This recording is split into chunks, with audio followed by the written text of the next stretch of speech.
पौधे से जल के निकलने को पौधे से जल के बिंदु के रूप में, छोटी छोटी बिंदुओं के रूप में, पौधे से जल के छोटे छोटे बिंदुओं के रूप में निकलने को, छोटे छोटे बिंदुओं के रूप में निकलने को बिंदु श्रवण कहा जाता है।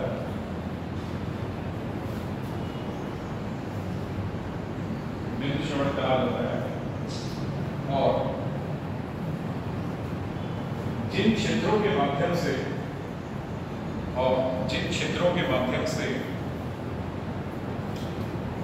जल बिंदु के रूप में निकलता है, जिन क्षेत्रों के माध्यम से जल बिंदु के रूप में निकलता है, उन्हें हाइडेड फोर्ट कहा जाता है। हाइडेड फोर्ट, उन्हें हाइडेड फोर्ट कहा जाता है। उन्हें हाइडेड फोर्ट कहा जाता है। बिंदु श्रवण की क्रिया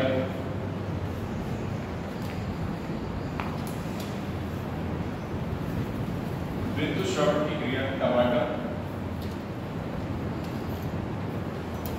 बाजरा इत्यादि में देखने को मिलती है।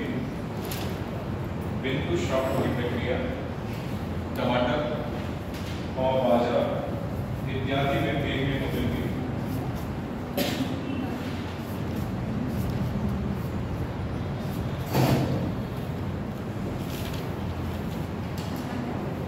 अगले टॉपिक का नाम क्या लिखा है?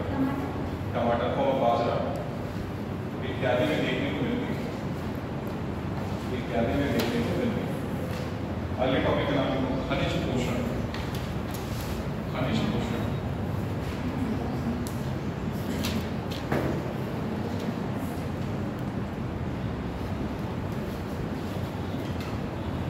खनिज पोषण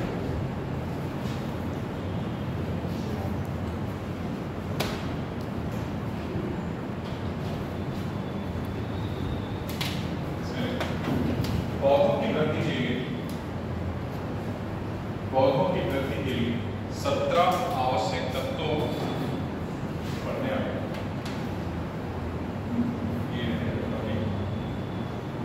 पौधों की वृद्धि के लिए 17 आवश्यक तत्वों एलिमेंट्स, 17 आवश्यक तत्वों की आवश्यकता होती है।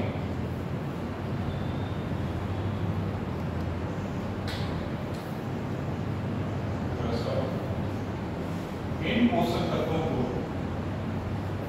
2 वर्गों में बांटा जाता है। इन पोषक तत्वों को 2 वर्गों में बांटा जाता है। हमारे बृहद पोषक तत्व,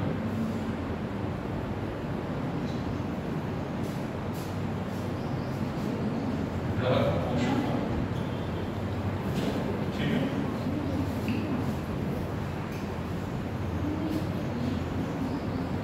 Basal nutrients, sorry, macronutrients.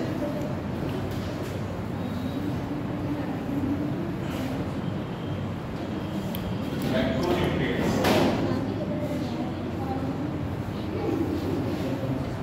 Macronutrients. Dash के किस वैल्यू? बृहद पोषक तत्व, ब्रैकेट में मैक्रोन्यूट्रिएंट्स देखने की बात है। वेट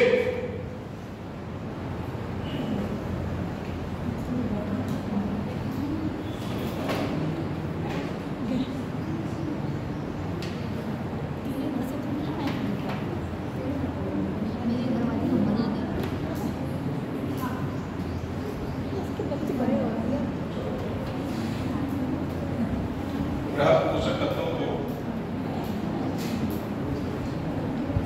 कैटेगरी करता है।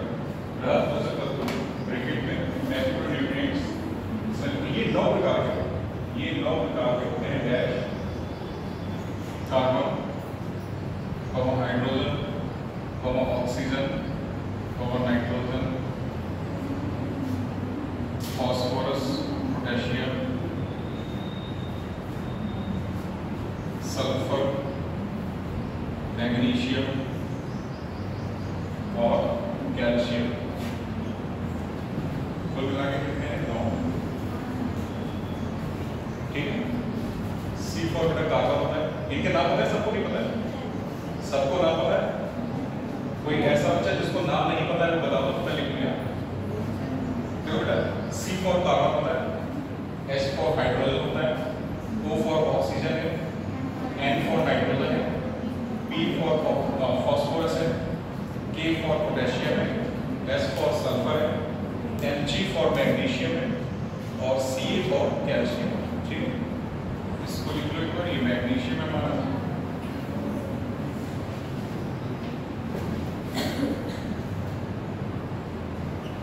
ये कैल्शियम है,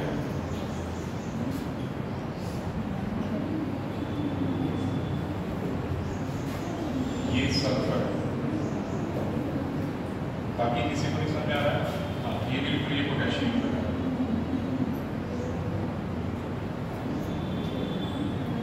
ये पोटेशियम है, ये फॉस्फोरस है,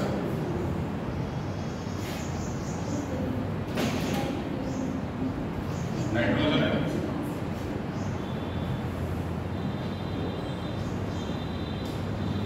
ये ऑक्सीजन है, सबको पता है,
बेटा ये माइक्रो न्यूट्रिएंट्स कहलाते हैं, जो सूक्ष्म वाले हैं ना इनको माइक्रो न्यूट्रिएंट्स कहते हैं, सूक्ष्म पोषक,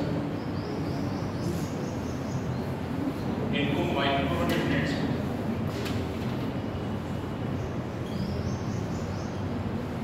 ठीक है, इनको माइक्रो न्यूट्रिएंट्स कहते हैं।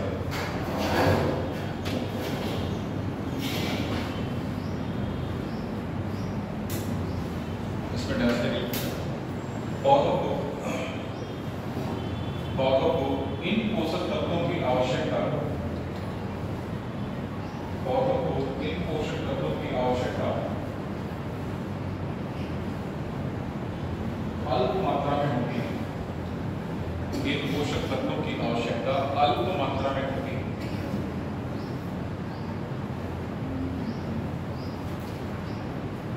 अल्प मात्रा में होती है। इनमें आयरन यानी कि Fe, तांबा, जस्ता, कैडमियम,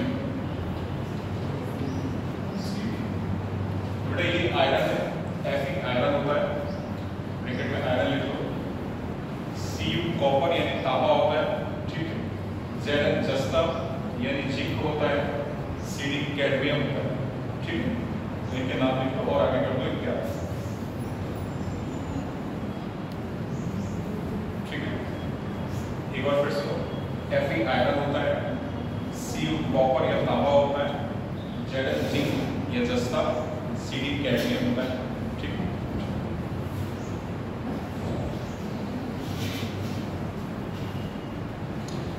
अगले टॉपिक का नाम प्रकाश संश्लेषण यानी कि फोटोसिंथेसिस। प्रकाश संश्लेषण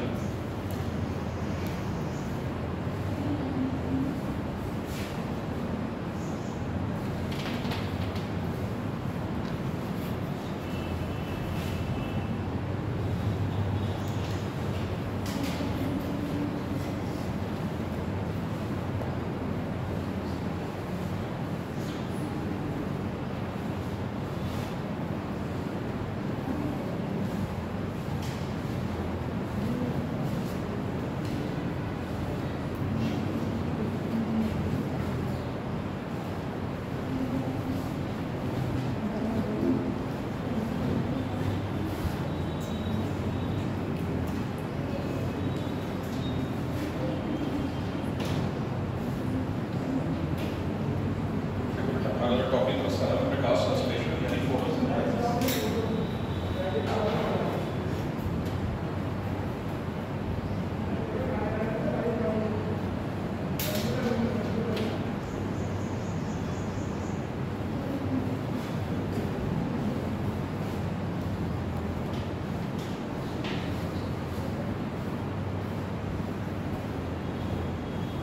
क्या होता है प्रकाश संश्लेषण, क्या होता है? कोई बताओ। हाँ ठीक है, और कोई लिंक कैसे लगाते हैं? क्लोरोफिल, प्रकाश, जल और CO2 की सहायता से, ठीक है। देखो बेटा एक रिएक्शन लिखने में उसके बाद फिर समझते हैं। 6CO2 प्लस 12H2O क्या बनेगा? ग्लूकोज बनेगा, C6H12O6 plus 6O2 plus 6H2, ठीक है, ये बनेगा। अगर जल और CO2 जब मिलते हैं किसकी प्रेजेंस में? सनलाइट यानी कि सूर्य का प्रकाश, और किसकी उपस्थिति होनी चाहिए? क्लोरोफिल की। क्लोरोफिल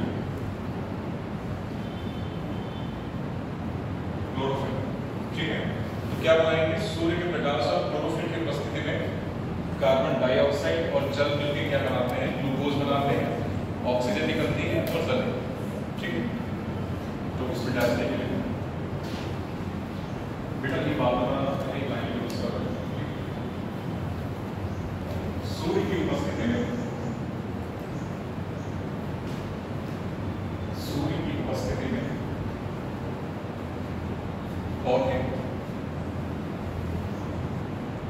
पौधे कार्बन डाइऑक्साइड तथा जल की सहायता से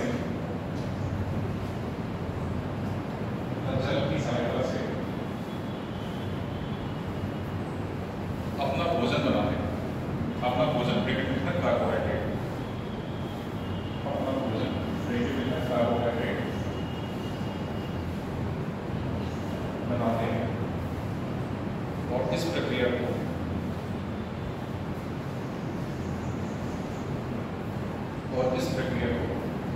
प्रकाश संश्लेषण कहा जाता है। अभी वाला रिएक्शन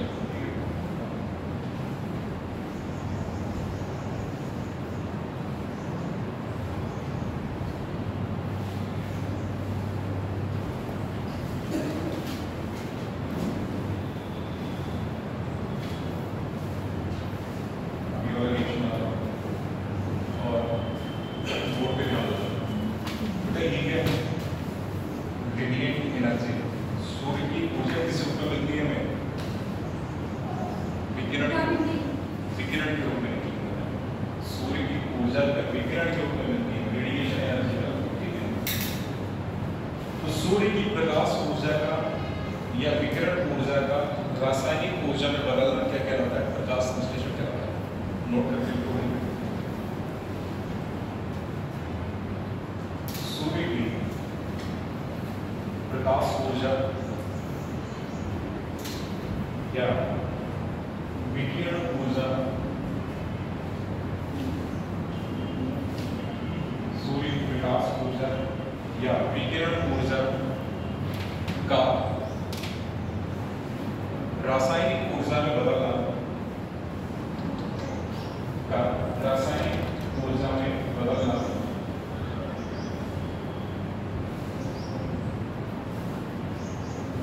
प्रकाश संश्लेषण कहलाता है। रासायनिक ऊर्जा में बदलना प्रकाश संश्लेषण कहलाता है।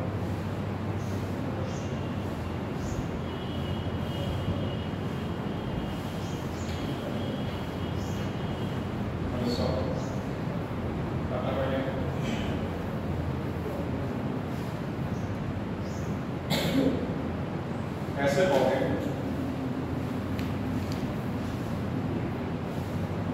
जिनमें प्रकाश संश्लेषण की क्रिया होती है, स्वकोशी कहलाते हैं। स्वकोशी ब्रैकेट में ऑटोट्रॉफ्स।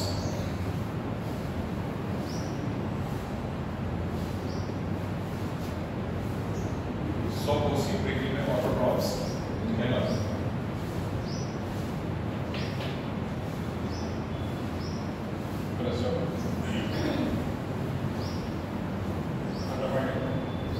हरे पौधों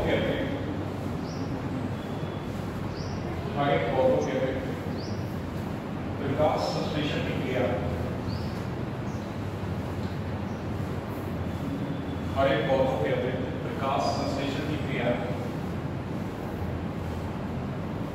नीली हरी शैवाल, इसको लिखते हैं ब्लू ग्रीन एलगी, नीली हरी शैवाल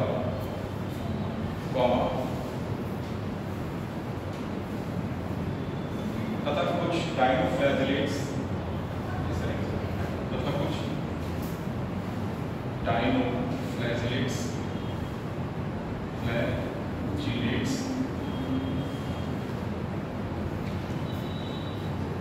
में होती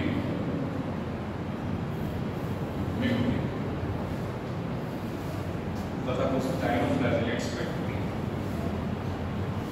नोट करके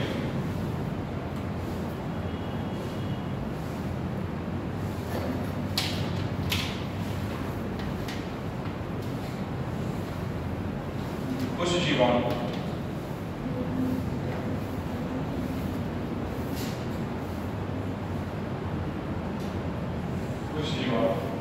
रसायन संश्लेषी होते हैं। रसायन संश्लेषी ब्रैकेट कीमोट्रॉप्स कुछ जीवाणु रसायन संश्लेषी ब्रैकेट में कीमोट्रॉप्स, कुछ जीवाणु रसायन संश्लेषी ब्रैकेट में कीमोट्रॉप्स होते हैं, अर्थात ये अपना भोजन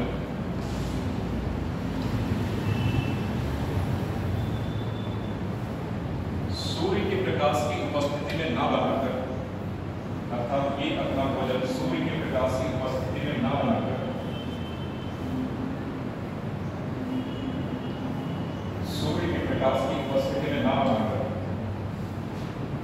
कुछ रसायनों के माध्यम से बनाते हैं, कुछ रसायनों के माध्यम से बनाते हैं, कुछ रसायनों के माध्यम से बनाते हैं। तो ये कीमोट्रॉप्स को हो, ये कीमोसिंथेटिक बैक्टीरिया हो, एक ही बात है। छोटा सा ऐड बनाना, प्रकाश संश्लेषण के लिए आवश्यक तत्व, प्रकाश संश्लेषण के लिए आवश्यक तत्व।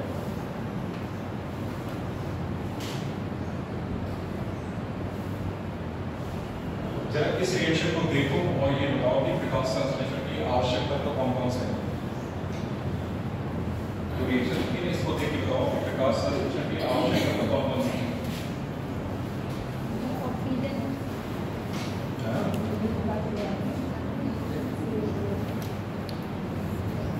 ऑक्सीजन कहाँ है?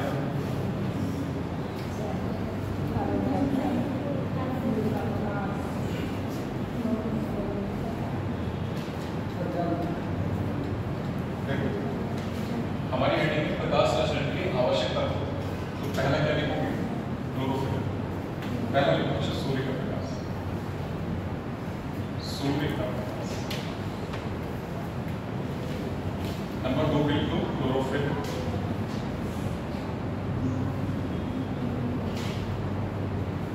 नंबर 3 पे लिख दो CO2 यानी कार्बन डाइऑक्साइड।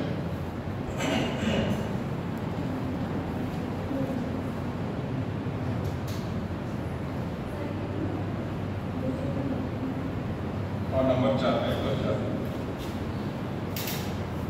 ठीक है, ये 4 तत्वों की आवश्यकता हो। ठीक है, अगर आपसे कल क्वेश्चन पूछा जाए कि प्रकाश संश्लेषण के लिए आवश्यक तत्व क्या क्या है, तो ये 4 भी होते हैं। ठीक है, 4 तत्व।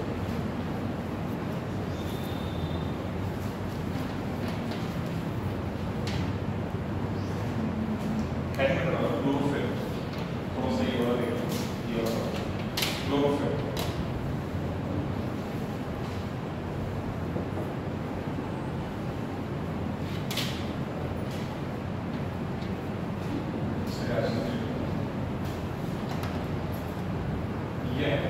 हरे रंग का वर्णक होता है, वर्णक पिगमेंट। ठीक है, यह हरे रंग का वर्णक होता है जो कि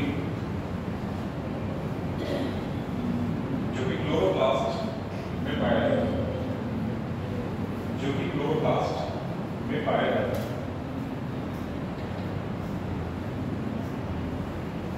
इसी कारणवश पौधों की पत्तियों का रंग हरा प्रतीत होता है। इसी कारणवश पौधों की पत्तियों का रंग हरा प्रतीत होता है।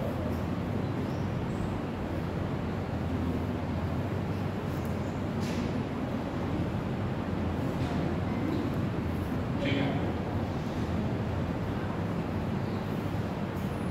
इसी कारणवश पौधों का रंग हरा प्रतीत होता है।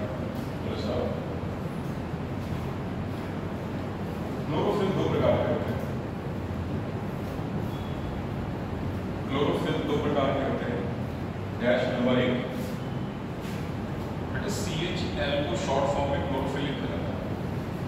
CHL को शॉर्ट फॉर्म में क्लोरोफिल लिखा जाता है।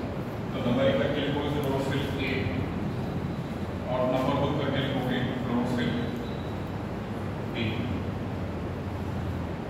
और क्लोरोफिल A में क्या होता है?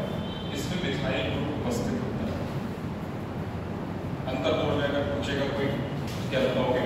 क्लोरोफिल ए में मिथाइल ग्रुप उपस्थित है।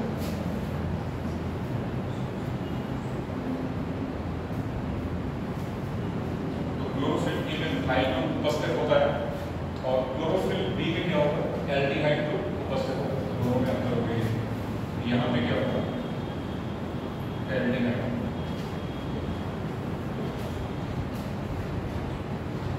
ग्रुप उपस्थित होता है।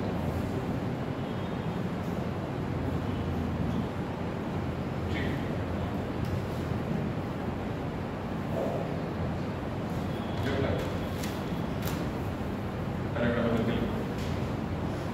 इसके अतिरिक्त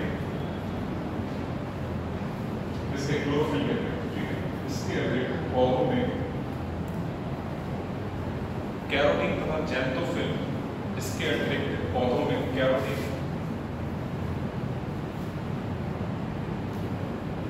तथा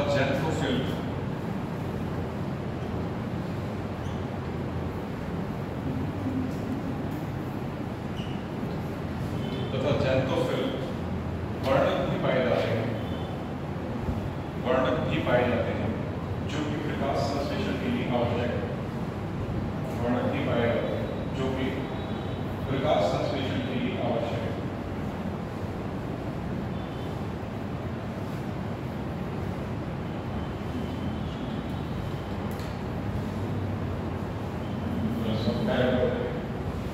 क्लोरोफिल का आकार,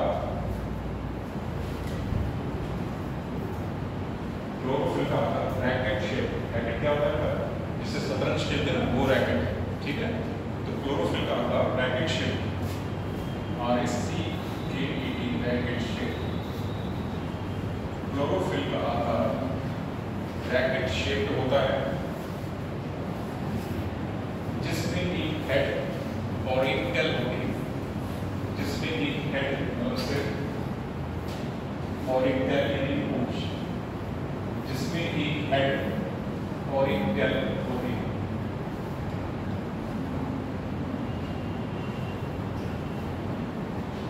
ठीक है, जिसमें एक हेड और एक टेल होती है। क्लोरोफिल के हेड में मैग्नीशियम धातु उपस्थित होती है। क्लोरोफिल के हेड में मैग्नीशियम धातु उपस्थित होती है।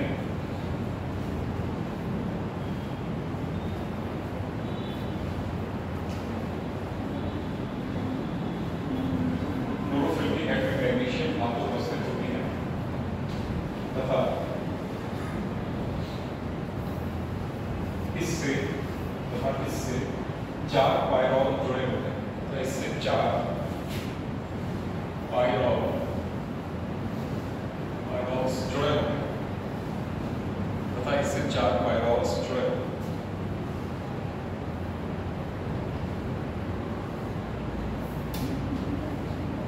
ठीक है बेटा, तो ये तो क्लोरोफिल के बारे में हो गया। पैराग्राफ बदलते हैं। प्रकाश संश्लेषण की क्रिया 2 अवस्थाओं में संपन्न होती है। प्रकाश संश्लेषण की क्रिया 2 अवस्थाओं में संपन्न होती है। डैश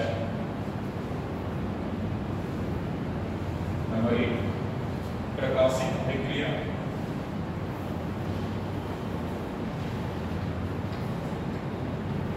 प्रकाशिक अभिक्रिया, ब्रैकेट में बेटा लाइट रिएक्शन,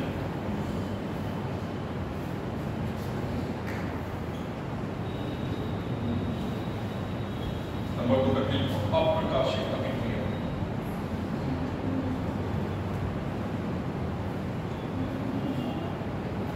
अप्रकाशिक अभिक्रिया, इसको ब्रैकेट में डार्क रिएक्शन।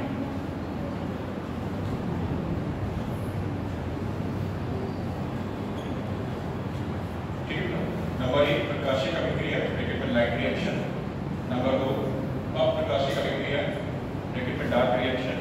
और इसके बाद पहला प्रकाशिक अभिक्रिया या लाइट रिएक्शन।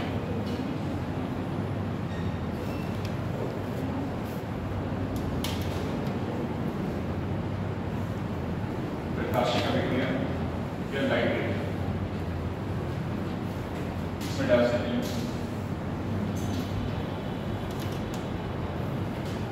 यह अभिक्रिया क्लोरो क्लोरोप्लास्ट के ये अभिक्रिया क्लोरोप्लास्ट के ग्रेना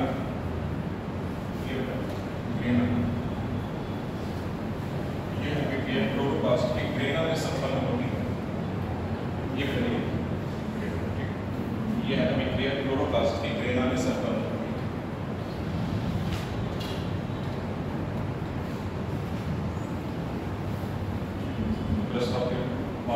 सूर्य के प्रकाश से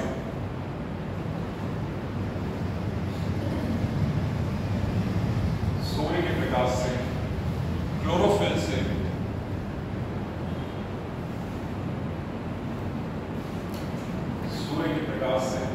से इलेक्ट्रॉन उत्सर्जित होता है। इलेक्ट्रॉन उत्सर्जित होता है और जिसके फलस्वरूप ऊर्जा मुक्त होती है। जिसके फलस्वरूप ऊर्जा मुक्त होती है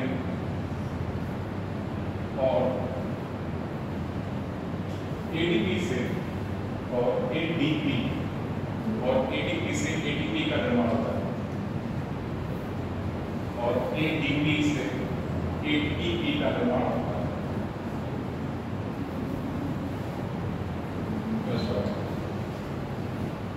प्रकाशिक अभिक्रिया निम्न 4 चरणों में संपन्न होती है। प्रकाशिक अभिक्रिया निम्न 4 चरणों में संपन्न होती है।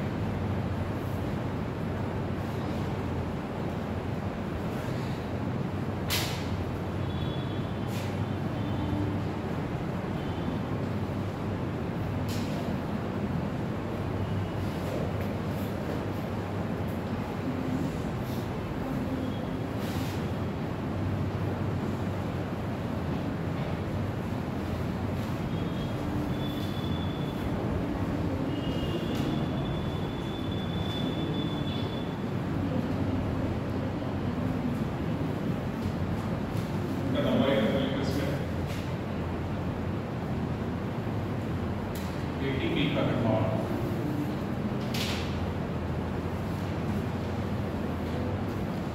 नंबर 2 का लिखोगे NADPH2 का निर्माण।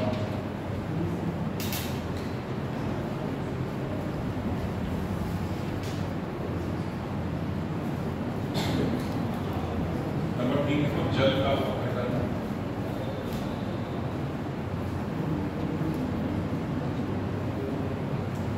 और नंबर 4 देखो ऑक्सीजन का विमोचन।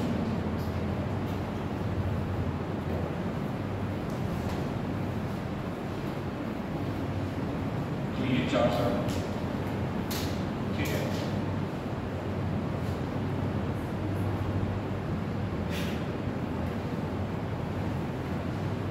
ये 4 चरण ये याद होना चाहिए, 4 चरण क्रम से याद होना चाहिए। पहला चरण क्या है? एटीपी का निर्माण।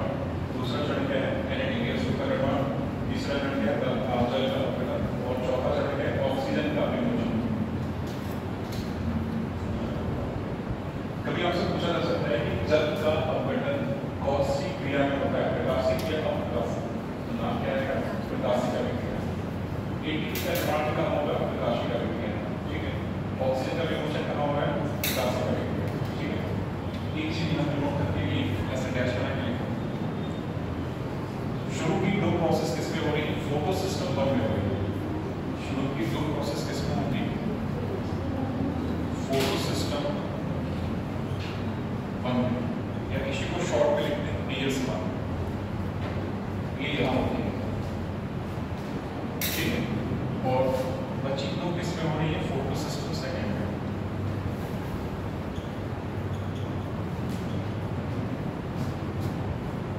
इसी को लिखते हैं PS, ठीक। बाकी डिटेल में नहीं जा रहा है, बहुत बड़ी पूरी प्रोसेस है, क्यों लगता है। नंबर 2 पर लिखो अप्रकाशिक अभिक्रिया, ये डार्क रिएक्शन।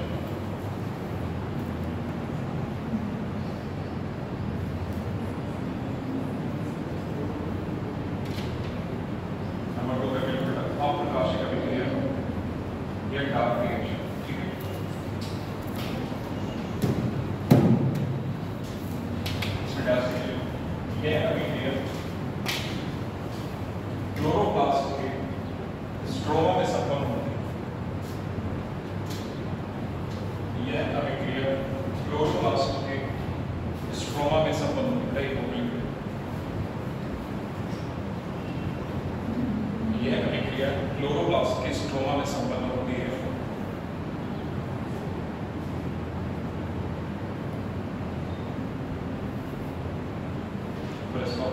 प्रकाशिक अभिक्रिया के फलस्वरूप प्रकाशिक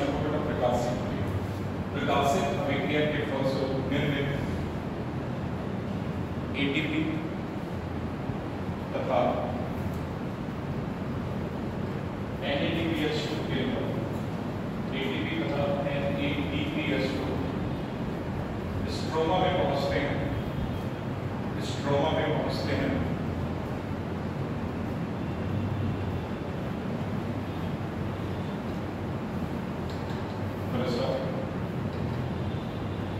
NADPH2 हाइड्रोजन को स्ट्रोमा में छोड़ता है। NADPH2 हाइड्रोजन को स्ट्रोमा में छोड़ता है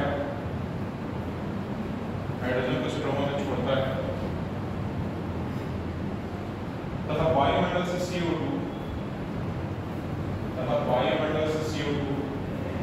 स्ट्रोमा में पहुंचती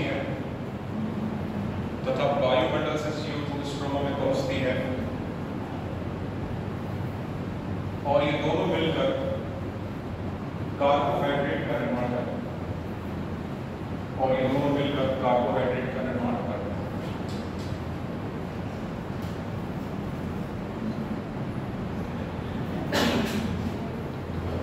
ठीक है बेटा। तो ये अप्रकाशिक अभिक्रिया के बारे में थोड़ा सा हो गया। ठीक, प्रकाशिक और अप्रकाशिक इसी में केमिकल में होगा galvanic cycle. Galvanic cycle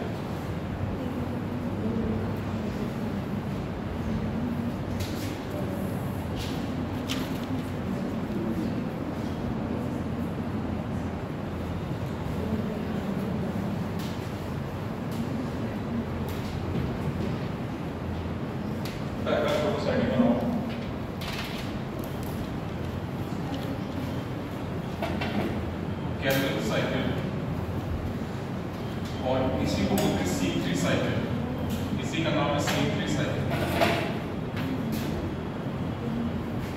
galvanic cycle या C3 साइकिल। क्यों C3 बोलते हैं और गैल्वेनिक क्यों बोलते हैं? देखो, यह चक्र या इस प्रक्रिया की खोज किसने की? गैल्वेन और बेंसन नामक साइंटिस्ट ने की, इसीलिए इसका नाम है गैल्वेनिक साइकिल। ठीक है, पहली बात C3 क्यों बोले हैं? क्योंकि यहाँ पे जो प्रथम स्थायी उत्पाद है वो 3 कार्बन से मिलकर बना होता है, इसलिए उसको बोलते हैं C3 साइकिल। ठीक है, तो प्रथम स्थायी उत्पाद 3 कार्बन से मिलकर बनेगा, इसलिए उसको क्या बोलेंगे? C3 cycle. वाइन के फॉर्म में लिखा पैराबाइट के साथ।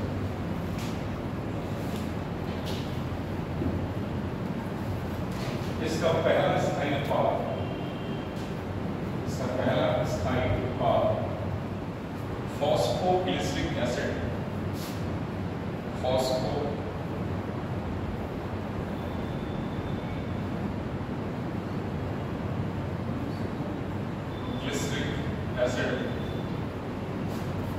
होता है जो कि 3 कार्बन युक्त एक यौगिक होता है,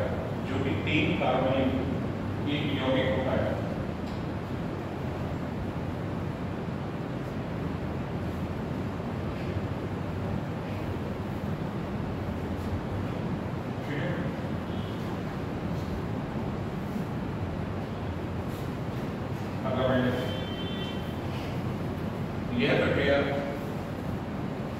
अधिकांश पौधों जैसे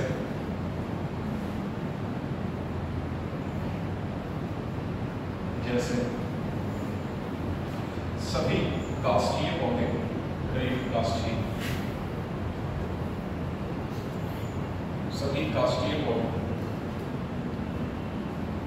काष्ठीय पौधे कौन से होंगे? जिनसे हमें लकड़ी मिलती है। लकड़ी किससे मिलेगी? जो भी हमारे चारों तरफ बड़े पौधे हैं, आम हो गया, नीम हो गया या यूकेलिप्टस हो गया, महुआ हो गया, तो इस तरीके के जो भी बड़े पौधे जिनसे हमें लकड़ी मिलती है, जिससे कि हम फर्नीचर बनाते हैं या जो भी हमारे लकड़ी है उसका इस्तेमाल करते हैं। ठीक है, तो वो क्या कहलाते हैं? काष्ठीय पौधे। ठीक है, सभी काष्ठीय पौधे हो गए। इसके अलावा आलू में, चावल,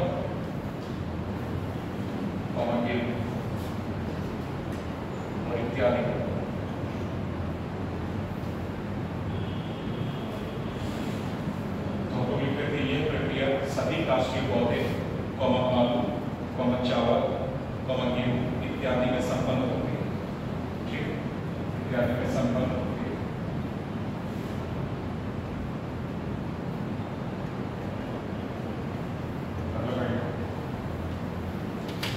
इस प्रक्रिया में CO2 का ग्राही, इस प्रक्रिया में CO2 का ग्राही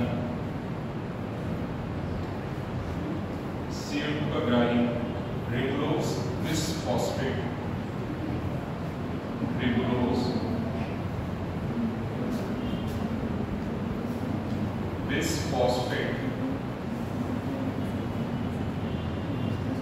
और इसी को शॉर्ट में लिखा जाता है। कभी ये नाम न दिया हो और इसकी शॉर्ट फॉर्म दे दी हो, इसलिए उसमें कुछ लिख दिया।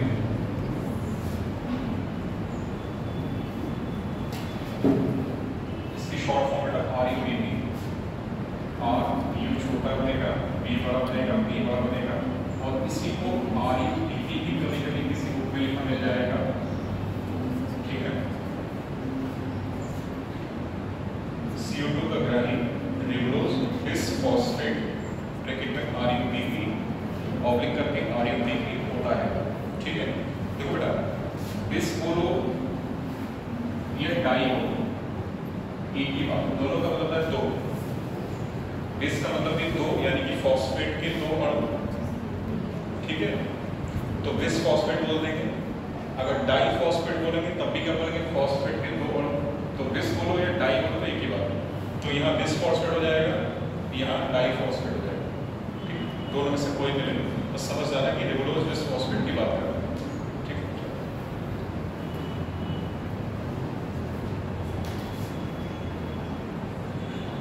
तो हमने लिखा कि इस प्रक्रिया में CO2 का ग्राही रिबुलोज बिसफॉस्फेट होता है।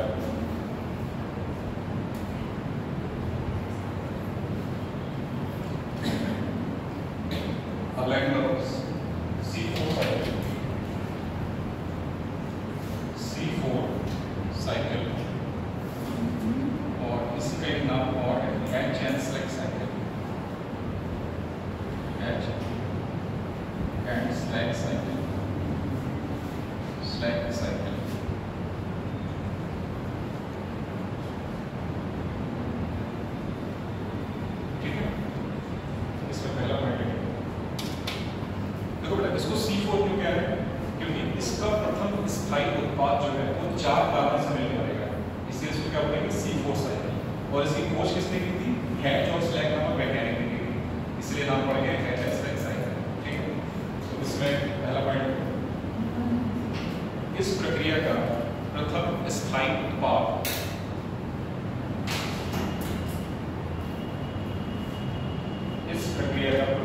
स्थायी उत्पाद ऑक्सैलोएसिटिक एसिड होता है। नहीं, ऑक्सैलो एसिटिक एसिड,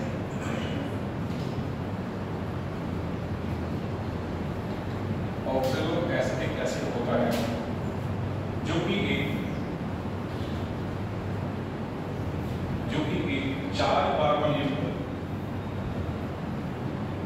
जो कि एक 4 कार्बनिक यौगिक होता है, जो कि एक 4 कार्बनिक यौगिक होता है।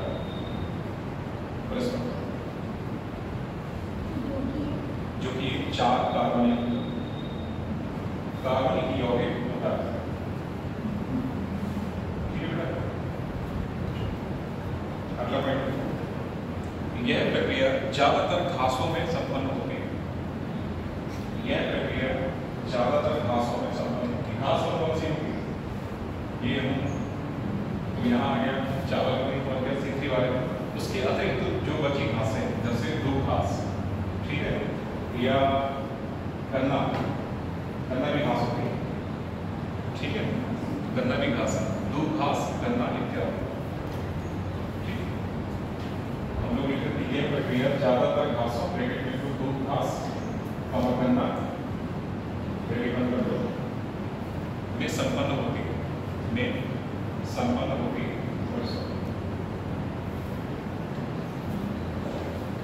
मतलब इस प्रक्रिया में CO2 का ग्राही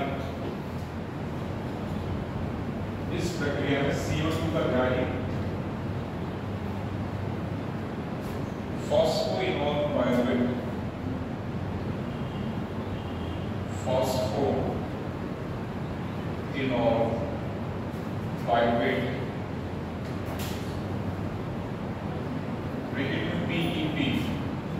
PEP होता है। इस प्रक्रिया में CO2 का ग्राही फॉस्फोइनोल पाइरुवेट ब्रैकेट में PEP होता है। ठीक है, ये नाम इसलिए जरूरी है क्योंकि कभी कभी फॉस्फोइनोल पाइरुवेट पूरा नाम देके पूरा नाम नहीं दिया जाएगा और सीधे PEP दे दिया जाएगा, तो आपको पता होना चाहिए दोनों नाम। ठीक है, फॉस्फोइनोल पाइरुवेट या PEP। ठीक है,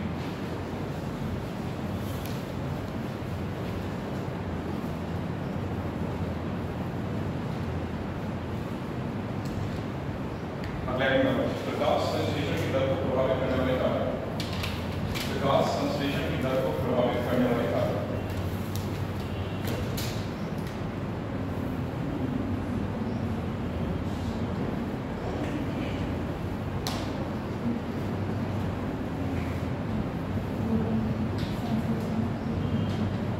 प्रकाश संश्लेषण की दर को प्रभावित करने वाले कारक नंबर 1 करनी है।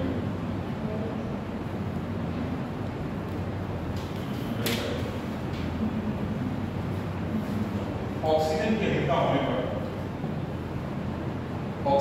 अधिकता होने पर प्रकाश संश्लेषण की दर धीमी हो जाती है। ऑक्सीजन की अधिकता होने पर प्रकाश संश्लेषण की दर धीमी हो जाती है।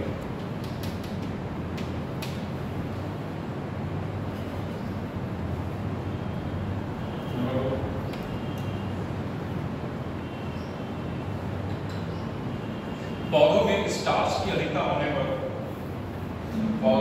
स्टार्च यानी स्टार्च को हिंदी में मंड होता है। पौधों में स्टार्च की अधिकता होने पर भी प्रकाश संश्लेषण की दर धीमी हो जाती है।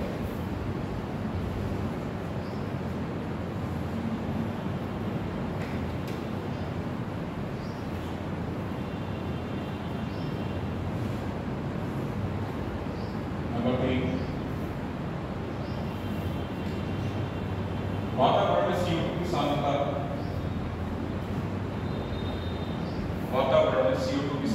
भी प्रकाश संश्लेषण की दर को प्रभावित करती है। वातावरण में CO2 की सांद्रता भी प्रकाश संश्लेषण की दर को प्रभावित करती है।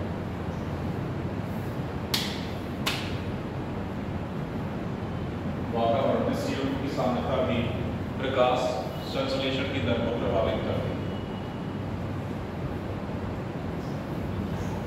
छोटा सा प्रकाश संश्लेषण का मैप, प्रकाश संश्लेषण का मैप।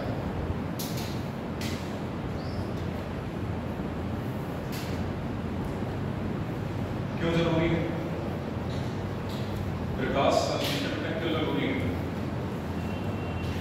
जरा आप लोग जवाब सोच के बताना पड़ेगा। वही वजह होता है प्रकाश संश्लेषण क्यों जरूरी है।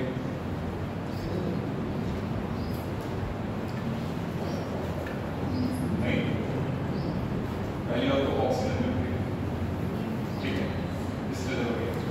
दूसरा चीज क्या होता है कि पूरे के पूरे इकोसिस्टम को बनाए रखने के लिए प्रकाश संश्लेषण जरूरी होता है।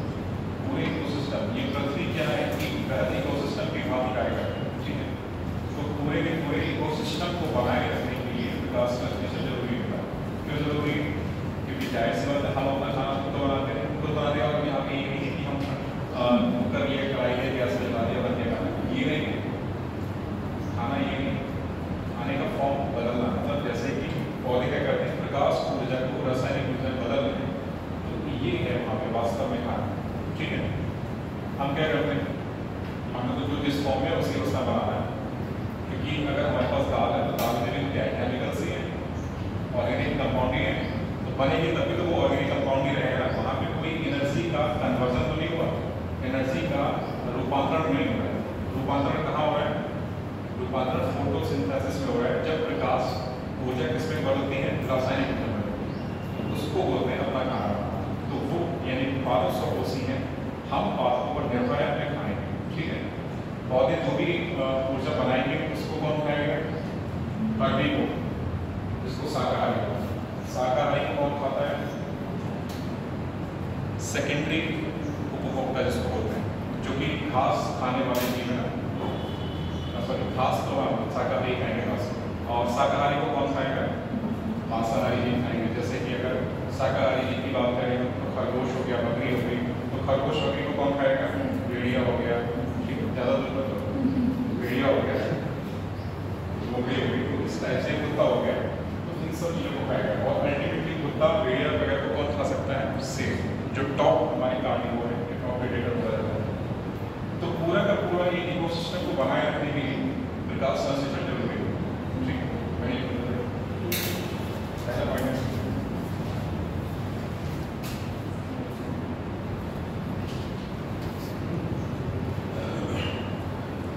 पृथ्वी पर जीवन को बनाए रखने में, पृथ्वी पर जीवन को बनाए रखने में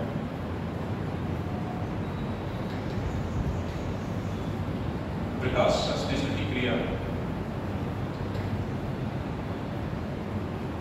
विकास संश्लेषण की क्रिया काफी आवश्यक है, क्योंकि इसी प्रक्रिया के माध्यम से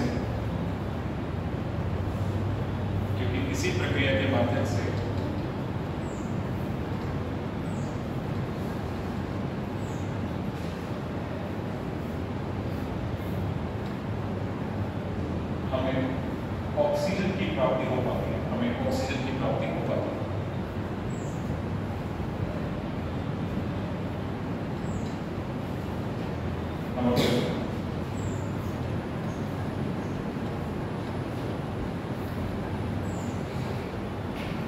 पारितंत्र को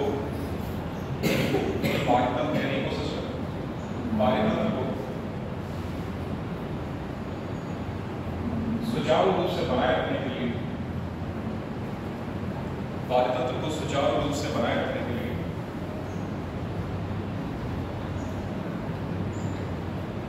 विकास संश्लेषण की क्रिया आवश्यक होती है। विकास संश्लेषण की क्रिया आवश्यक होती है, ठीक। तो ये अपना फोटोसिंथेसिस के बारे में हो गया। अगला चैप्टर पादप हार्मोन, पादप हार्मोन, पादप हार्मोन, ठीक है।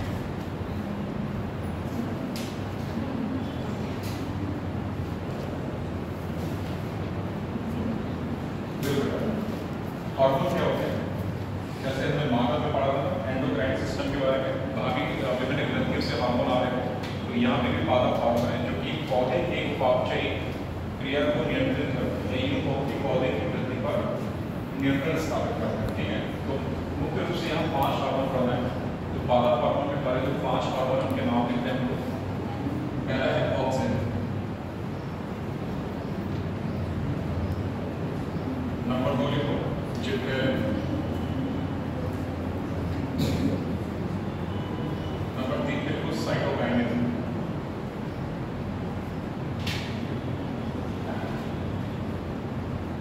नंबर 4 पे लिखो इथिलीन, और नंबर 5 पे लिखो एब्सिसिक एसिड।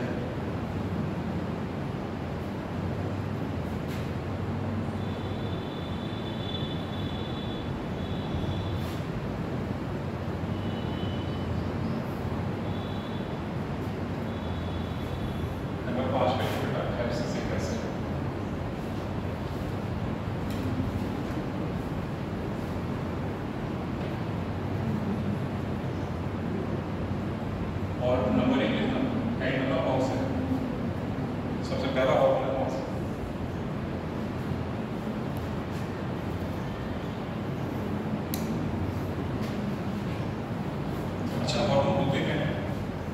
कार्बनिक यौगिक, ठीक है, याद रखना हार्मोन होते क्या हैं, कार्बनिक यौगिक होते हैं जो कि अम्लीय प्रवृत्ति के होते हैं। अगर पूछा जाएगा तो हार्मोन क्या होते हैं, ये कार्बनिक यौगिक होते हैं जो कि अम्लीय प्रवृत्ति के, अम्लीय प्रमुख करते हैं। हार्मोन कार्बनिक यौगिक होते हैं जो कि अम्लीय प्रवृत्ति के होते हैं, जो कि अम्लीय प्रवृत्ति के होते हैं।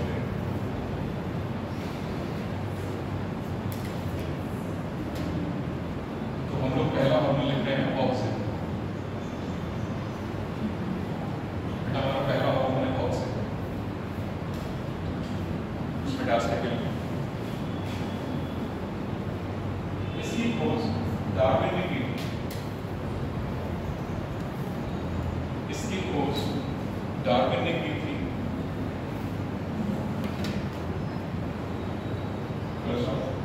कुछ प्रमुख ऑक्सीजन्स निम्नलिखित हैं।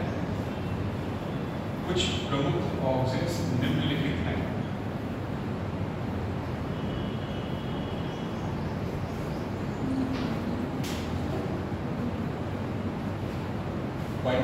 IAA, IPA, 2,4-D, इसका पूरा topic indole acetic acid, indole acetic acid, इसका लिखो indole butylic acid,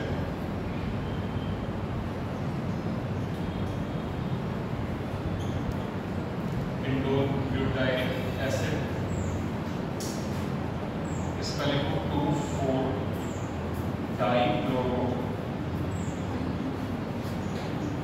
phenoxy acetic acid.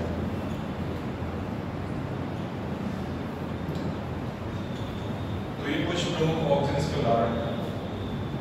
IPA यानी indole acetic acid, IPA indole butylic acid, 2,4-D इसका पूरा नाम क्या है, 2,4-डाइक्लोरोफिनॉक्सी एसिटिक एसिड।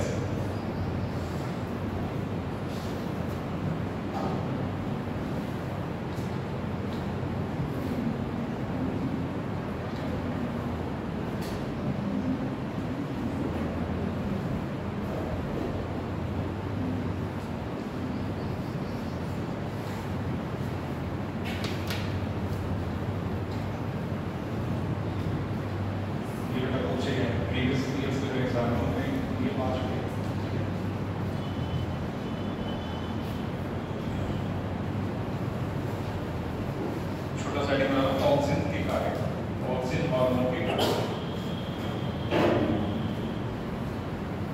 ऑक्सीजन हार्मोन के कार्य।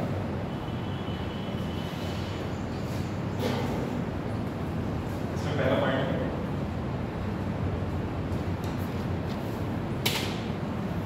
ऑक्सीजन के कारण, ऑक्सीजन के कारण पौधों में शीर्ष प्रमुखता, शीर्ष प्रमुखता होती है। ऑक्सीजन के कारण पौधों में शीर्ष प्रमुखता होती है तथा पार्श्व कलिकाओं की वृद्धि हो जाती है, तथा पार्श्व कलिकाओं की वृद्धि हो जाती है, तथा पार्श्व कलिकाओं की वृद्धि हो जाती है।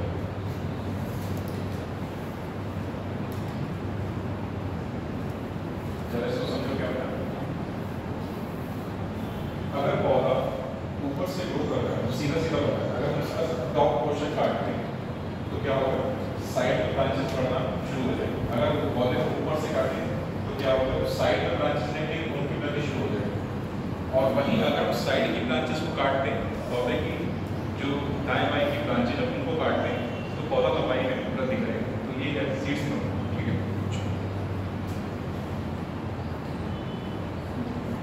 अगला इसका काम देखो, ये पत्तियों तथा फूलों के झड़ने पर नियंत्रण रखता है। यह पत्तियों तथा फूलों के झड़ने पर नियंत्रण रखता है। पत्तियों तथा फूलों के झड़ने पर नियंत्रण रखता है। अगला पॉइंट देखो, यह खरपतवार को नष्ट करता है। खरपतवार क्या होता है, गेहूं के खेत में अगर पथुआ हो जाए तो पथुआ क्या होता है,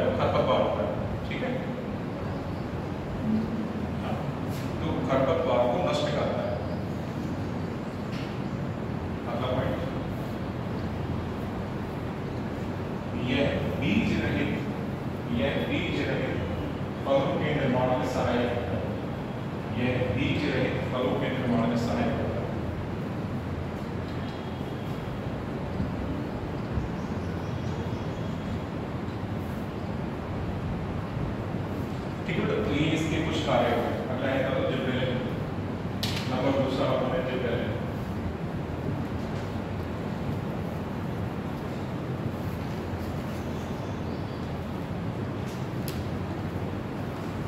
इसमें डैश करके इस हार्मोन की खोज जापानी वैज्ञानिक, इस हार्मोन की खोज जापानी वैज्ञानिक कुरोसावा ने की थी।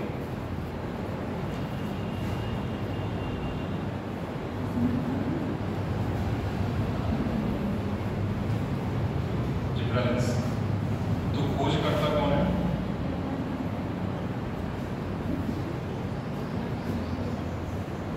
कुरोसावा। इस हार्मोन की खोज जापानी वैज्ञानिक कुरोसावा ने की थी, जिसे उन्होंने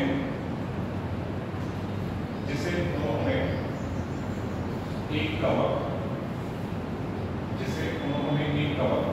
जिब्रेला फ्यूजिकोराई, जिब्रेला फ्यूजिकोराई भी देखा। बेटे वैज्ञानिक नाम है पौधे का, मतलब कवक का पौधा। जिब्रेला फ्यूजिकोराई भी देखा, जिब्रेला फ्यूजिकोराई भी देखा।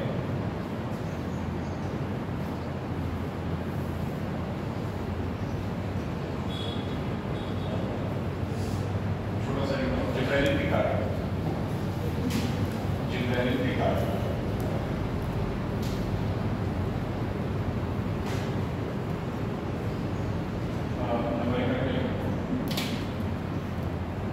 यह पौधों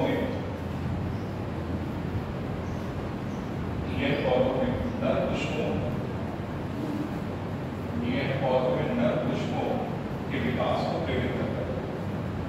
यह पौधों में नर पुष्पों के विकास को प्रेरित करता है। नंबर 2,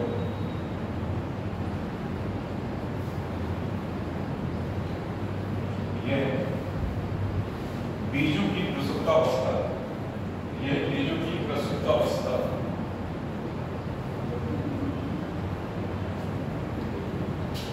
को भंग करता है। यह बीजों की प्रसुप्तावस्था को भंग करता है और साथ ही साथ कलियों की प्रसुप्तावस्था को भी भंग करता है,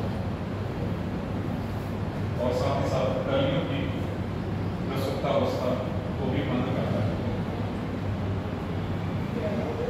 बेटा होता क्या है प्रसुप्तावस्था? एक बार केवल समझ लो क्या होता है।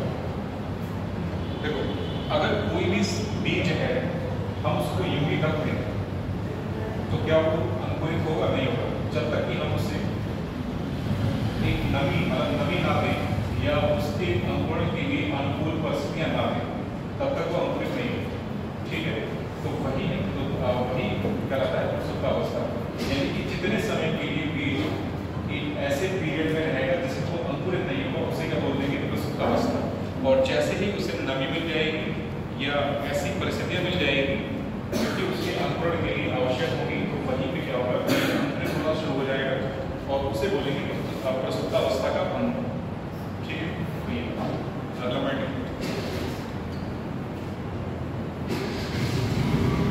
इस हार्मोन के कारण पौधे की लंबाई, ये देखो, इस हार्मोन के कारण पौधा लंबाई में वृद्धि करता है। इस हार्मोन के कारण पौधा लंबाई में वृद्धि करता है। इस हार्मोन के कारण पौधा लंबाई में वृद्धि करता है। नंबर 3, जुगलक वाला है।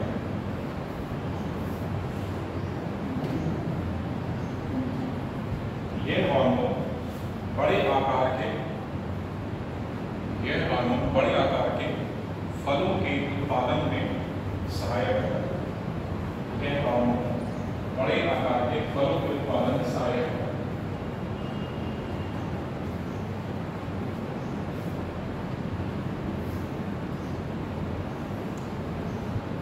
ठीक है बेटा, तो ये जिब्रेलिन के कुछ काम है। साइटोकाइनेसिस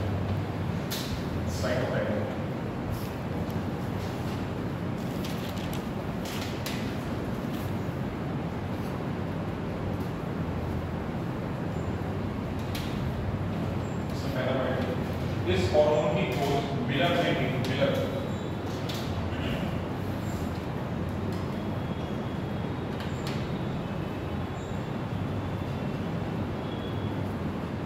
इस हार्मोन की खोज मिलर ने की।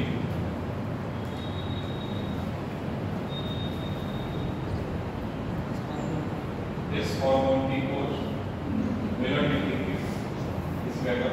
यह हार्मोन कोशिका विभाजन को प्रेरित करता है। यह हार्मोन कोशिका विभाजन को प्रेरित करता है।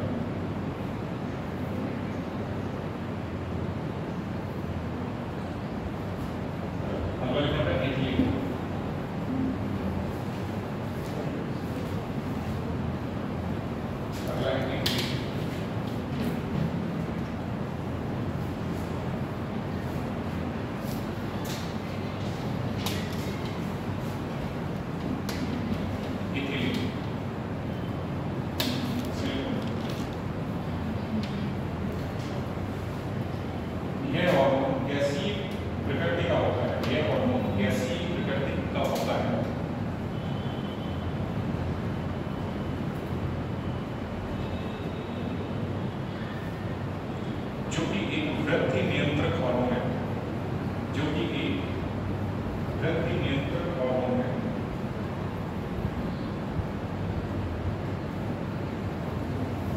वृद्धि नियंत्रक हार्मोन है।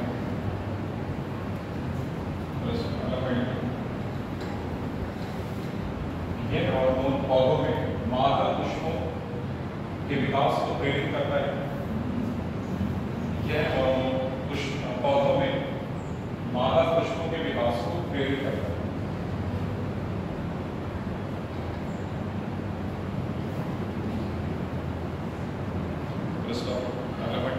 यह हार्मोन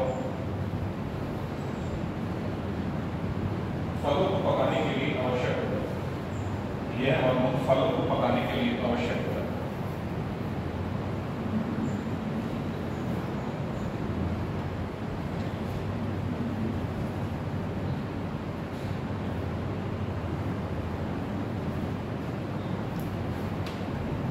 लास्ट में एब्सिसिक एसिड। एब्सिसिक एसिड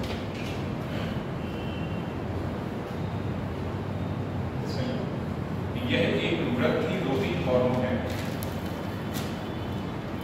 यह एक वृद्धि रोधी यानी वृद्धि को क्या करेगा, रोक देगा। यह एक वृद्धि रोधी हार्मोन है जिसका निर्माण पत्तियों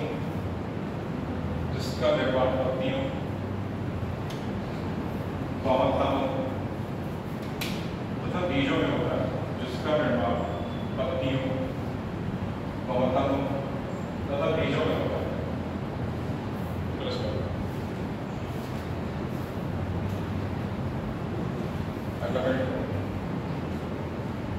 यह बीजों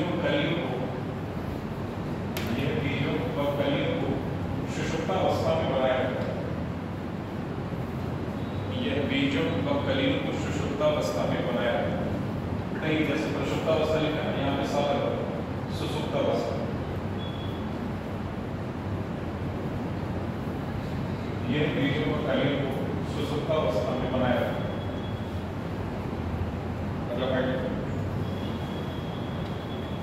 यह वाष्पोत्सर्जन की दर को धीमा करता है।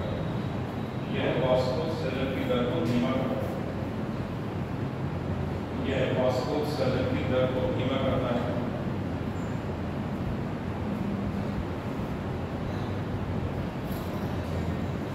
लास्ट में यह पुष्पन में बाधा होता है, यानी कि फूल को नहीं खिलने देगा, बनने नहीं देगा। यह पुष्पन में बाधा होता है। यह पुष्पन में बाधा होता है। ठीक है बेटा, तो ये हमने बायोलॉजी का जो बचा पोर्शन था वो आज देखना है। तो बायोलॉजी को हम फिलहाल यही पे होता है। ठीक है, तो हमें जो भी पढ़ना था बायोलॉजी में, जो एग्जाम के नजरिए से इम्पोर्टेंट था वो हमने देखा। इसके अलावा अगर आप लोग खुद से पढ़ना चाहोगे तो 2-3 चैप्टर के नाम लिखना, वो चीज़ वो देख लेना।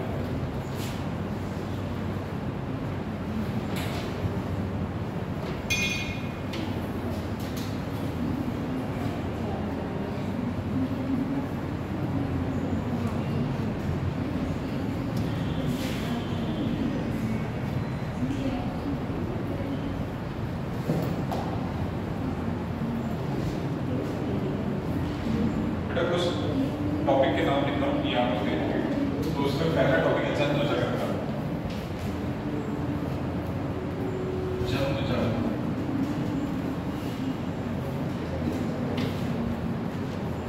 अगला है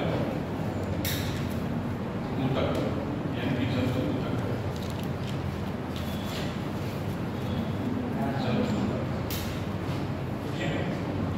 और एक और अगर पढ़ना चाहूँ तो पादप जगत। ये 3 टॉपिक हम लोग और पढ़ो, ठीक है? खुद से पढ़ना कोशिश करना, जो चीज़ नहीं समझ में आएगी ये 3 टॉपिक और पढ़ लेना। जब ये कंप्लीट हो जाएगा तो लगभग आपका लगेगा सारा सिलेबस हो जाएगा, ठीक है? तो ये 3 टॉपिक आपको से होंगे, ठीक है? एक PDF दे दूँगा, उसमें लगभग सभी चीज़ें मिल जाएंगी, ठीक है? तो ये बेटा नोट कर लो, टॉपिक पढ़ो। केमिस्ट्री शुरुआत करें।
कार्बनिक यौगिक का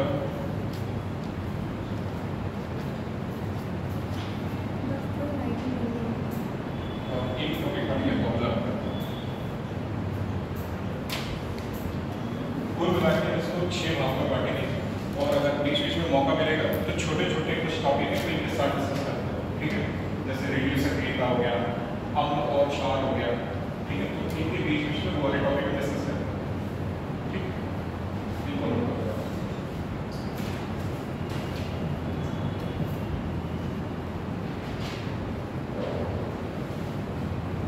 कुल मिलाकर मोटे मोटे चैप्टर इसमें करीब 12-13 चैप्टर है, लेकिन हमने इसको 6 में डिवाइड करा। बीच में मौका मिलेगा इन्हीं चैप्टर के बीच में तो अम्ल क्षार, रेडियो सक्रियता और अगर कोई और इम्पोर्टेंट टॉपिक रहेगा तो देखते हैं, ठीक है? तो फिलहाल हमारा पहला चैप्टर है पदार्थ, प्रकृति का वर्गीकरण। ये दोनों का है स्क्वायर पदार्थ, प्रकृति का वर्गीकरण, पदार्थ प्रकृति का वर्गीकरण। क्या होता है पदार्थ? पदार्थ क्या होता है?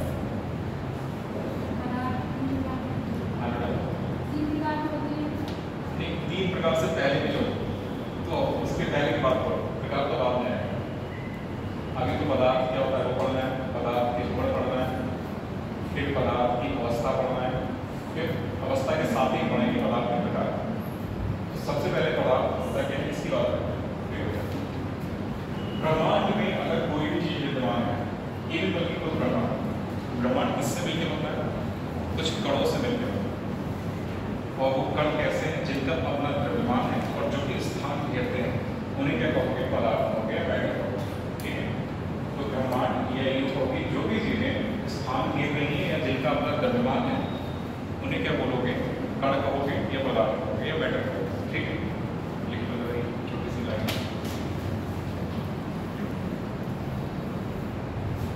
हमारा ब्रह्मांड अनेक प्रकार के पदार्थों से मिलकर बना है। हमारा ब्रह्मांड अनेक प्रकार के पदार्थों से मिलकर बना होता है।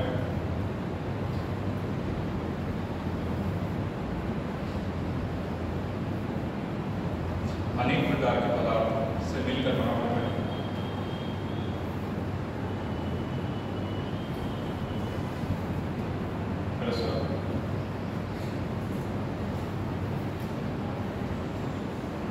ब्रह्मांड की सारी वस्तुएं, ब्रह्मांड की सारी वस्तुएं जिनमें द्रव्यमान तथा आयतन, जिनमें द्रव्यमान तथा आयतन होता है, उन्हें पदार्थ कहा जाता है। जिनमें द्रव्यमान तथा आयतन होता है, उन्हें पदार्थ कहा जाता है। बेटा आयतन को ऐसे समझो कि कोई भी चीज जितना स्थान घेरेगी वही क्या है उसका आयतन। जैसे गैस को सिलेंडर में डाला तो जितना वो सिलेंडर को मतलब भर देगी वही उसका क्या कहलाएगा? आयतन। ठीक है, तो पदार्थ को पदार्थ कहने के लिए दो चीजें जरूरी हैं। पहली चीज क्या बेटा? उसका द्रव्यमान, और दूसरी चीज क्या? उसका आयतन। ठीक है, चलो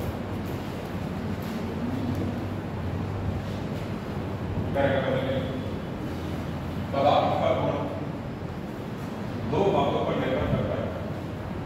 पदार्थ का गुण दो बातों पर निर्भर करता है। डैश नंबर 1,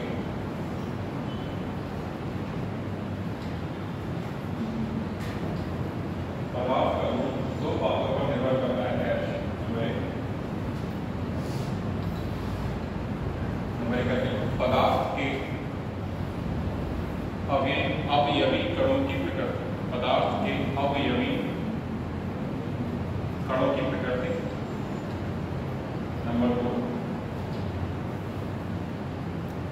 पदार्थ के अवयवी कणों का, पदार्थ के अवयवी कणों का व्यवस्थित होने का क्रम। पदार्थ के अवयवी कणों का व्यवस्थित होने का क्रम। ठीक है, तो अगर आपसे कोई पूछेगा कि पदार्थ का गुण किन बातों पर निर्भर करेगा, तो दो बात क्या होगा?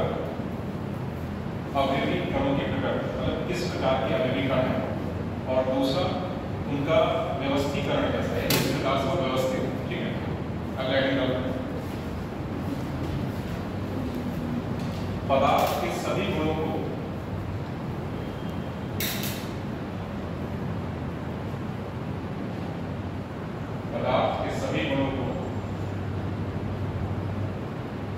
दो भागों में विभाजित किया जाता है। पदार्थ के सभी गुणों को दो भागों में विभाजित किया जाता है। नंबर 1 भौतिक गुण। नंबर 1 भौतिक गुण।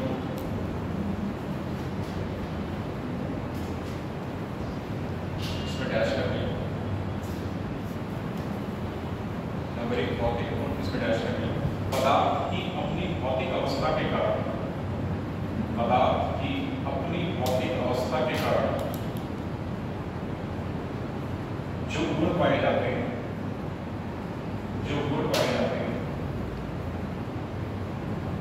उन्हें भौतिक गुण कहा जाता है। उन्हें भौतिक गुण कहा जाता है। जैसे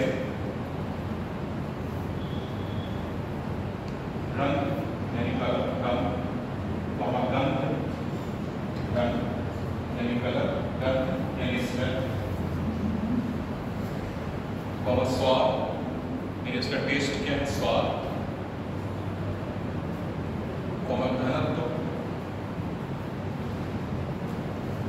विशिष्ट घनत्व, विशिष्ट घनत्व,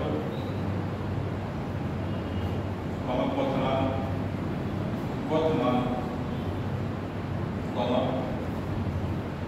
हिमांक,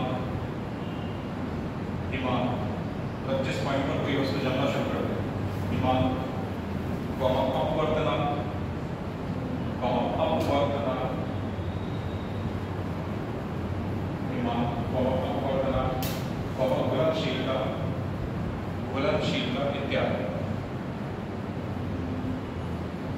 घुलनशीलता इत्यादि,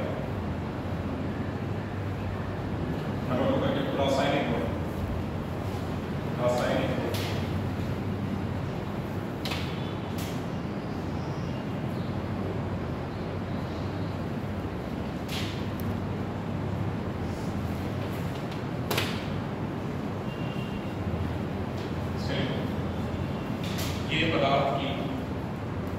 ये पदार्थ की क्रियाशीलता को बताते हैं, ये पदार्थ की क्रियाशीलता को बताते हैं।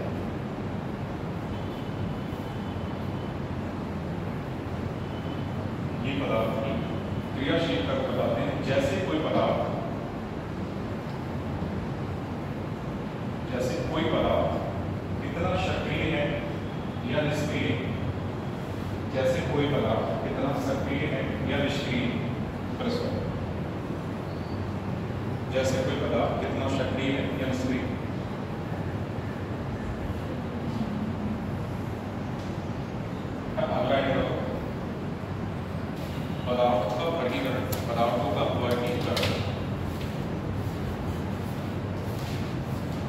पदार्थों का वर्गीकरण, इसमें नंबर 3 कर लीजिए, नंबर 3, और इसमें भौतिक गुणों के आधार पर पदार्थों का वर्गीकरण, नंबर 1, और इसमें भौतिक गुणों के आधार पर पदार्थों का वर्गीकरण।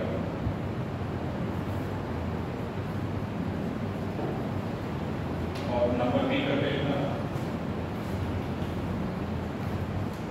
नंबर 3 कर लेना, रासायनिक गुणों के आधार पर पदार्थों का वर्गीकरण, रासायनिक गुणों के आधार पर पदार्थों का वर्गीकरण।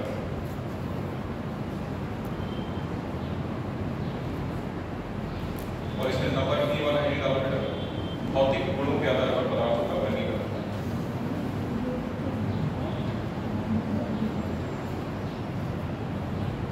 नंबर 3 हेडिंग करके डालो भौतिक गुणों के आधार पर पदार्थों का वर्गीकरण।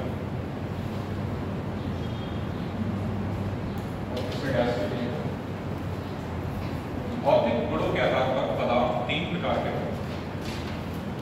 भौतिक गुणों के आधार पर पदार्थ 3 प्रकार के हैं।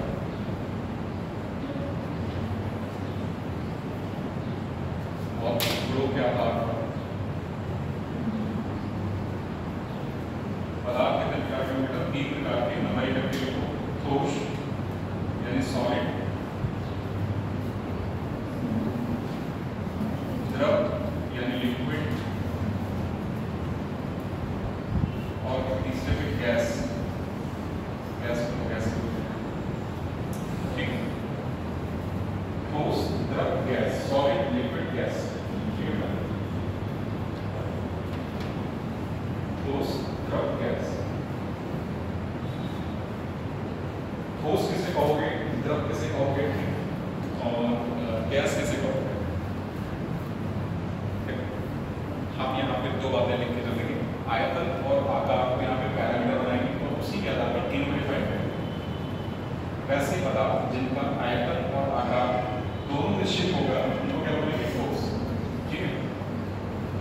वैसे पदार्थ जिनका आयतन तो निश्चित होगा पर आकार निश्चित होगा उनको बोलेंगे द्रव, और ऐसे पदार्थ जिनका आयतन और आकार दोनों निश्चित होगा उनको क्या बोलेंगे?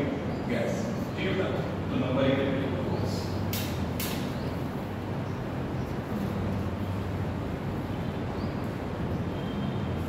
या इसको इस तरीके से लिखो, ज़्यादा सीधे सीधे टेबल बना लेते हैं तो थोड़े से फिर इसको अंतर हो जाएगा। तो इसको टेबल के फॉर्म में ठोस, द्रव और गैस, इसको इस तरीके से लिखो, ठीक है। तो इसके अंतर भी साथ साथ हो जाते हैं, ठीक है, ऐसे लिखो ज़्यादा से। ठोस, द्रव, गैस। ठीक है, ठोस वाले कॉलम में लिखना नंबर 1 करके नंबर 1 करके ऐसे पदार्थ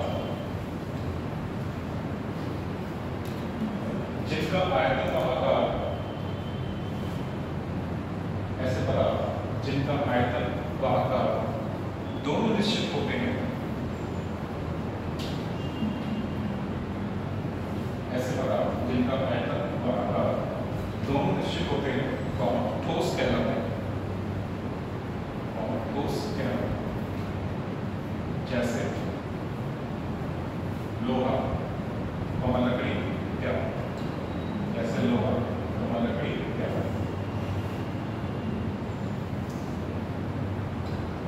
द्रव वाले में लिखो, इस वाले में ऐसे पदार्थ जिनका आयतन तो निश्चित होता है, ऐसे पदार्थ जिनका आयतन तो निश्चित होता है, परंतु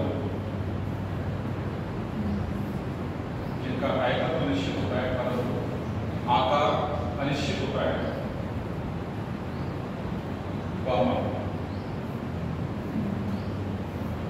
वे द्रव कहलाते हैं, वे द्रव कहलाते हैं।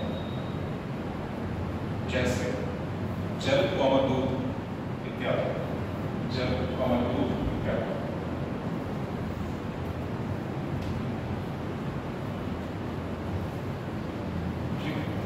गैस वाले में ऐसे पदार्थ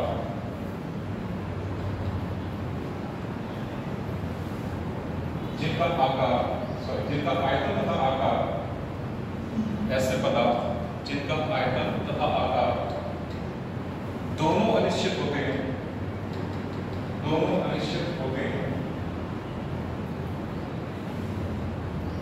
वे गैस कहलाते हैं,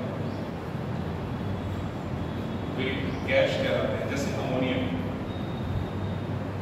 अमोनियम और नाइट्रोजन इत्यादि।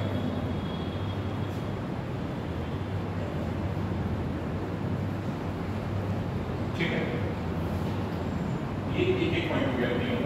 अगला पॉइंट क्या होगा, तरह से ध्यान से अगर हम कोई भी ठोस चीज में, फॉर एग्जाम्पल लकड़ी का गुटका ले, ठीक है ना, तो इसमें जो अवयवी कण होंगे उनके बीच की दूरी क्या होगी, ज्यादा होगी या कम होगी?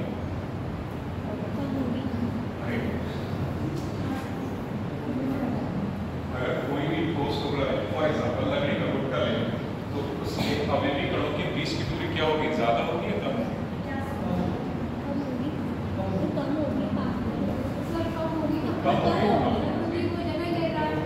उसके अवयवी कणों के बीच की दूरी क्या होगी, कम होगी। तो उनके बीच क्या होगा, आकर्षण बल उतना ही ज्यादा। कम होगी तो उनके बीच क्या होगा, आकर्षण बल उतना ही ज्यादा। ठीक है, तो ये दो बातें यहाँ पे, तो नंबर 2 करके ठोस के कणों के बीच की अवयवी दूरी, ठोस के कणों के बीच की दूरी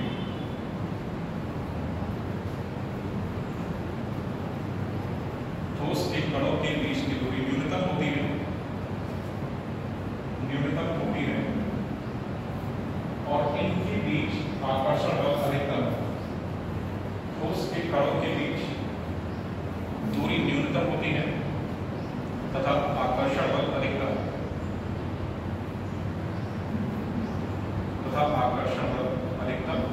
होता है। इस वाले में लिखो, द्रव वाले में ठोस की अपेक्षा इनके अवयवी कणों के बीच की दूरी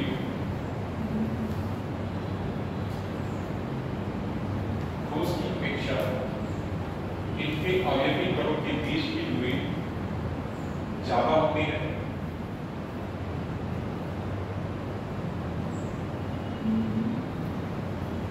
अवयवी कणों के बीच की दूरी ज्यादा होती है तथा आकर्षण बल भी घट जाता है,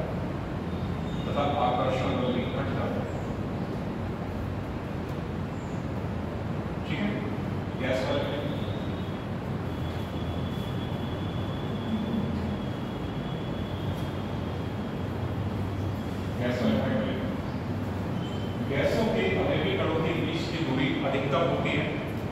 गैसों के अवयवी कणों के बीच की दूरी अधिकतम होती है।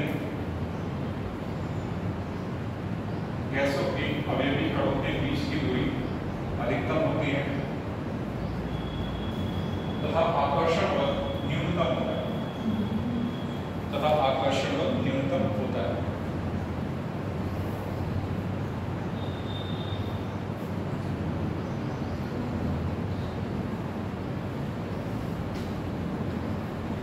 ठोस वाले में इसका पॉइंट लिखते हैं।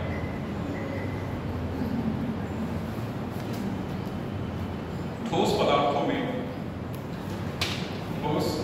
में रेखीय गति, ठोस पदार्थों में रेखीय गति का अभाव होता है। ठोस पदार्थों में रेखीय गति का अभाव होता है। और इसका द्रव वाले को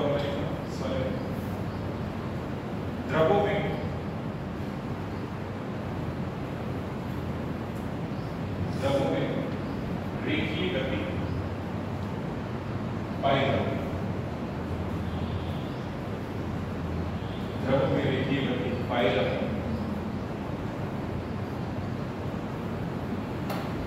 क्या समझ लो, इनमें रेखीय गति अत्यधिक होती है। इनमें रेखीय गति अत्यधिक होती है।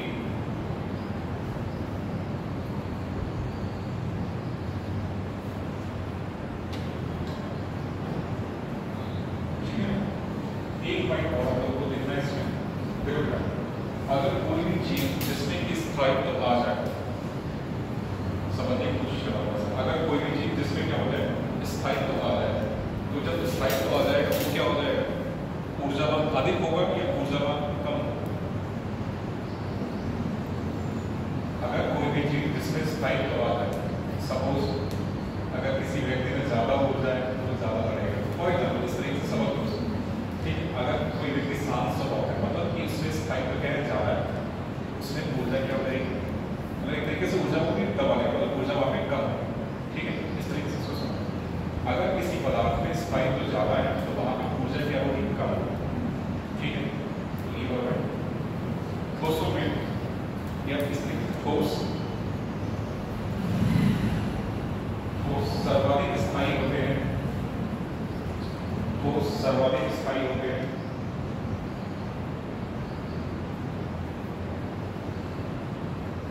और इनमें ऊर्जा का स्तर काफी कम होता है। ठोस सर्वाधिक स्थायी होते हैं और इनमें ऊर्जा का स्तर काफी कम होता है।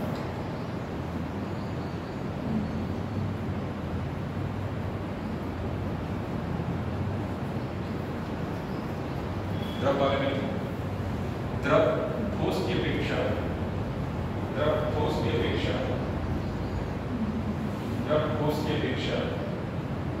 कुछ कम स्थायी होते हैं। द्रव ठोस की अपेक्षा कुछ कम स्थायी होते हैं और इनमें ऊर्जा का स्तर थोड़ा अधिक होता है। और इनमें ऊर्जा का स्तर थोड़ा अधिक होता है।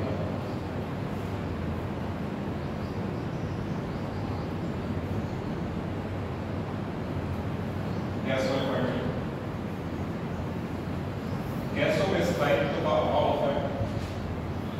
गैसों में स्थायित्व का अभाव होता है और इनमें ऊर्जा का स्तर सर्वाधिक होता है। गैसों में स्थायित्व का अभाव होता है और इनमें ऊर्जा का स्तर सर्वाधिक होता है।